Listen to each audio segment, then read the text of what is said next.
Little Fox. The Adventures of Pinocchio. Chapter 5. Pinocchio Gets Schooled. Pinocchio was so happy he couldn't sleep. Tomorrow was his first day of school. He thought about the wonderful things he would learn. When the sun came up, he jumped out of bed, grabbed his new book, and ran off to school. Bye, Father! He shouted. Pinocchio talked to himself happily as he walked. Today I will learn to read. Tomorrow I will learn to write. And the day after tomorrow I will learn math. I will be so smart. I will be smart enough to get a job and earn money.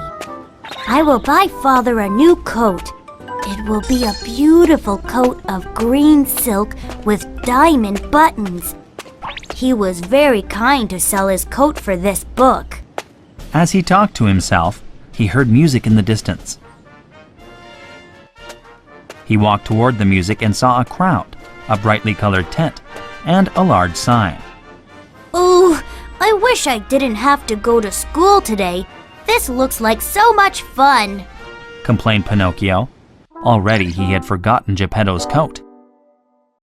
Excuse me, Pinocchio said to one of the villagers. What does that sign say? Why? Can't you read? The villager asked, laughing. No, said Pinocchio, embarrassed. It says Fettuccini's Marionette Theater, 4 lire. The show starts in 5 minutes, but you can't read. You should be in school. I don't want to go to school, Pinocchio cried. Do you have 4 lire I can borrow? Pinocchio was embarrassed to beg, but he really wanted to see the show. I have 4 lire, the villager said. But it's not for borrowing. You have to sell me something. But I have nothing except my clothes and this book, Pinocchio cried. Then I'll take your book, the villager said. He knew the book cost more than 4 lire. Pinocchio took the money. Pinocchio ran inside the tent. The flute and drums played a new song. A few marionettes were brought out to dance.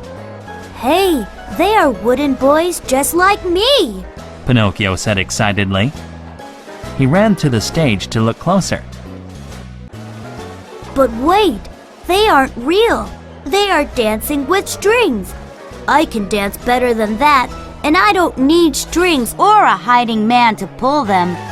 Pinocchio jumped on stage with the marionettes and shouted, I am the amazing Pinocchio! He danced and twirled and jumped and flipped.